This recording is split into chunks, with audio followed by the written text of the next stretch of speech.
It's time, everyone. Time for us to take a little trip. Where, you may ask? To the magical time of 1996. And what a magical time it was for the evolution of pop culture. Bone Thugs and Harmony dropped the Crossroads, Friends was in its heyday, and Will Smith just knocked it out of the park with Independence Day, cementing himself as the leading man in Hollywood that we know him as today. You know, besides the one thing. And yet, there was still one more huge event that would shape the landscape of entertainment for years to come. And that was the launch of the Nintendo 64, which could possibly be the greatest gaming system of all time.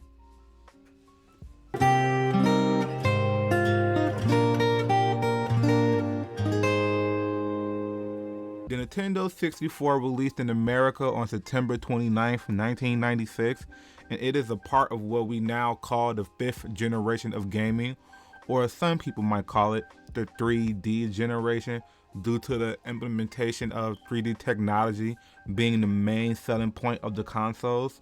Gone were the bit wars from the previous era, spearheaded by the Sega Genesis and the Super Nintendo. We were finally in a new era where the most important thing that a game could have were 3D models and expansive worlds that players can just get lost in for hours and hours on end. The fifth generation lasted approximately from 1993 to early 2006. The generation primarily consists of these five gaming systems. The 3DO Interactive, which is probably only remembered for having Gex. For 12 people out there old enough to remember Gex, the Atari Jaguar, the Sega Saturn, the PlayStation 1, and finally the Nintendo 64, which holds the honor of having the highest selling game of the generation at a whopping 11.62 million copies sold. But we'll get to that later. See, at that time, people couldn't wait to get their hands on the Nintendo 64 because it had a stellar showing with its demo of the canceled Kirby Ball 64 game at E3 1996, and in addition, it seemed to be getting high praise over in Japan. And from what I can tell from the article that I found online is that the Nintendo 64 managed to sell 1.5 million consoles by December. Need I remind you that the system itself released at the tail end of September on the 29th in the US. And once the system was released to all major markets, word quickly spread about how the console was a tour de force of gaming. And what good is word of mouth without the games themselves to back them up? I mean, think about it. How great must the games be for the Nintendo 64 for everyone to just fawn over them so much? Even now, approximately 26 years in the future, everyone, including myself, I don't know where my Wii is. I don't know where my PS3 is. But I can tell you exactly where in my home I can find my Nintendo 64. So just how great were these games really? Well, to put it plainly, they were good. Pretty damn good, actually.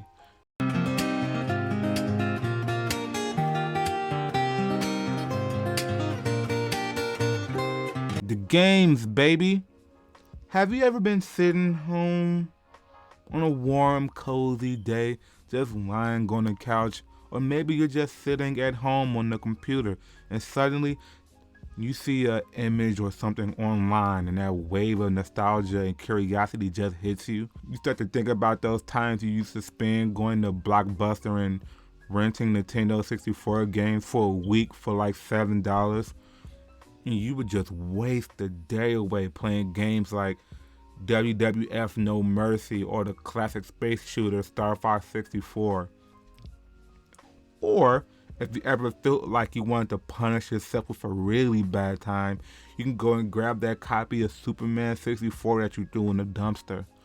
Because the Nintendo 64 had so many groundbreaking games that came out during its heyday, just thinking about it reminds me how my original Nintendo 64 was so old that I didn't even use AV cords to hook it up, but instead I used a piece of coaxial cable wire coming from my basement that I would have to shave down the casing for and just keep reusing it over and over again, because I would do anything so I can rush right home from school, do my homework as quick as possible, just so I can play the Pokemon Stadium mini games before wrestling came on at what I think was 7 o'clock. I was the best at the Clefairy guessing game. The best. And that weird mini game with Lickitung and the sushi chef. Well, he yells, and wow, it could be the late 90s kid nostalgia talking, but the feelings that the Nintendo 64 games gave me are just impossible to replicate with this current era. Part of the reason why being that the margin for game evolution was much wider in the Nintendo 64's heyday. Consider how the games look when you compare the 4th generation to the 5th as far as graphical improvement goes, and the size of the games themselves, scope-wise. If you're coming from Super Mario Bros. For the NES to a game like, I don't know, Legend of Zelda Ocarina of Time, it would probably blow your mind. And rightfully so. The margin now in 2022 is much narrower because gaming, for all of its highs and lows, did not have that dynamic of a change. Think of it this way. Phones. Jumping from a Motorola Razr to an iPhone 1 is a much more awe-inspiring jump than jumping from a iPhone 13 Pro to an iPhone 13 Pro Max. It just feels like a prettier, sleeker version of something we already have. And gaming is no different. Every game now is just an open world Assassin's Creed type ripoff anyway, so who cares? The Nintendo 64 came from the era where you had to take chances and be inventive, and given the technological capabilities of their time, you only had so much room to do so because as a developer, it was easy to get lost in the shuffle with all of the watershed games coming out. If a genre of game existed in that era, then the Nintendo 64 debatably had the best game of that genre on their system at that time. You want the best wrestling game? 64 had that. Best FPS game, if admittedly a little bit overrated, 64 had that too. Best superhero action game, 64 had that. Maybe. Best party game, 64 had that as well. Hell, you wanted the best racing game of their time? 64 had number 1 and number 2. It goes to show that the Nintendo 64 truly had it all. And some of the games are still heralded as being the best game in their genre. There's a large, and I mean large, community of people that still think WWF No Mercy, a game that came out about 22 years ago, is still the number 1 best wrestling game of all time. Number 1 out of approximately 149, 150 wrestling games. That speaks for itself, really. But that's not all. There's something else that Nintendo 64 has that the majority of other systems don't. Something that I previously alluded to. It has a game. But not just any game. The game. A game that became a definitive moment in entertainment history all by itself. A game that redefined what a game should look like, what it should feel like, and what it should sound like. Really, it felt like it was, at that time, the future of gaming. A game that serves as the representation of the 3D era of gaming as a whole. It could have been the only game, and this is not hyperbole, hear me out. It could have been the only game the Nintendo 64 put out, and it would still be revered as one of the best gaming consoles of all time. It deserves its own chapter. the legendary.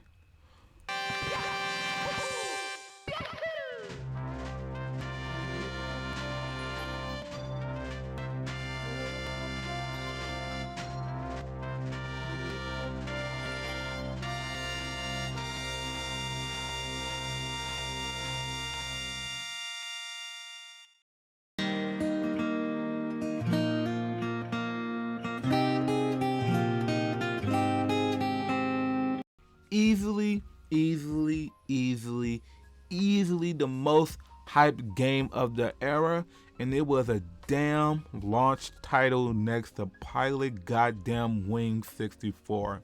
And if you never played the game, let me give you a quick rundown of the story and the mechanics to the best of my memory. Princess Peach sends Mario a letter saying, "Hey boo, I baked you a cake, so come to the castle." When Mario gets there, he finds out that Bowser kidnapped the princess again, using the power obtained from the 120 power stars spread across the different worlds that can only be reached by jumping through the portals disguised as paintings hidden throughout the castle, right? Mario goes through a portal, finds the stars by solving various puzzles and beating the bosses that Bowser left in charge. And that's it. Boom. But you may be thinking, oh, this sounds very simple. Well, that's because it is. You see, complexity is not indicative of quality. You can have a great game that follows a simple story and has simple mechanics. It's about execution of this story and execution of those mechanics. But the story isn't even what makes the game so great in the first place.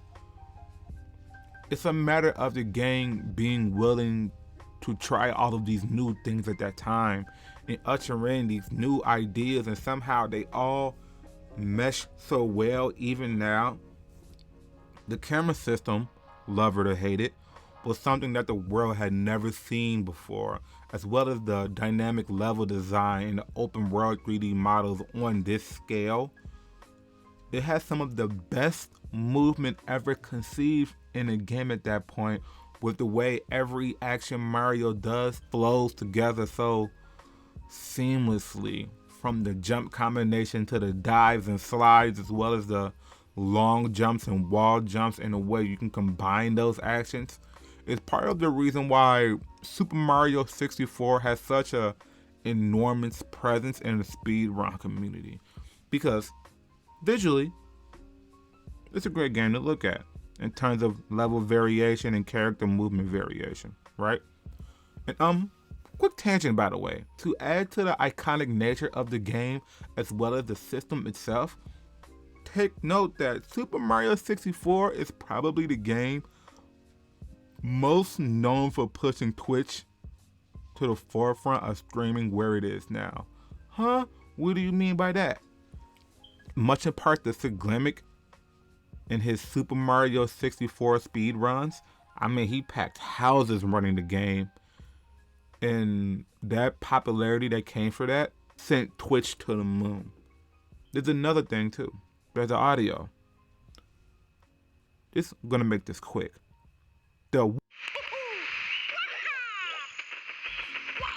The triple jump sound effects are iconic. In the music, what can you really say? Well, I tell you what you can really say. 3 words. Dire, docks. That shit is gorgeous. All of it was so awe-inspiring back in its heyday because you couldn't believe that the technology for something like this even existed at that time. So I guess it's finally time to answer the question. So here we are, back at the beginning, finally ready to tackle the question that's gathered us all here today on this fine, whatever the hell time it is. The Nintendo 64, one of the mainstays of the 5th generation of gaming, is it the greatest console of all time? With all of the information that I presented today, it has a strong case for that number 1 spot. It was a star player in one of the most pivotal eras in gaming history, and it also has a nostalgia aspect going forward as well. I mean, everyone in their mid-20s to early to mid-30s probably has very fond memories of the console and the legendary catalog that it has. Granted, not every game was a classic, but the 64 landed a lot more often than it missed. And when it landed heavy, with GOAT contention games like Super Mario 64 and Ocarina of Time, as well as games that don't quite hit that S rank, but are classics nonetheless, like Star Fox 64, Paper Mario 64, and Perfect Dark. But with that being said, I must say that realistically, the answer is no. Because while the catalog is great, there are other systems with many more games that hit that potential GOAT mark. And as impressive as the graphics were, it was still a little bit archaic for its time, just a tiny bit, with the exception of a few games. Especially with the way that they choose to present you the game, with its use of cartridges instead of the CD-ROM that the PS1 popularized about around that time. So it's probably number 3 or number 4 for me. Still high praise, but number 3 or number 4 nonetheless. And I must say that this is a farce. My number 1 has been decided a long time ago. And it hasn't been in danger of being moved down on my spot of my personal list. My number 1 has been decided a long time ago, and it hasn't been in danger of being moved down a spot on my personal list yet. But hey, I'm just some stupidly inconsistent YouTuber guy, so what do I know, really? In any case, like, comment, and subscribe. Tell me what's your top 3 favorite systems in the comments. Maybe ours will match up. Who knows? And if it is, I will mention you in my next video. Maybe. But who knows? And just so you know, this isn't some cliche YouTuber thing. I genuinely want to know what your favorite consoles are. What are your top 3? Because some of you guys might say, hey, asshole, my favorite system was the Wii. Or, hey, jerkface, my favorite system was the Dreamcast. You would be wrong. But it's your opinion nonetheless, and I love you. And I don't know how to end this. So, goodbye, I guess. Thanks for watching. I love you. I still don't know why y'all watch my videos. I really don't. All my videos are trash. Nonetheless, if you're one of the 5 people who make it this far into the video, thank you for watching. I love y'all. Keep supporting, unless you don't want to. Goodbye.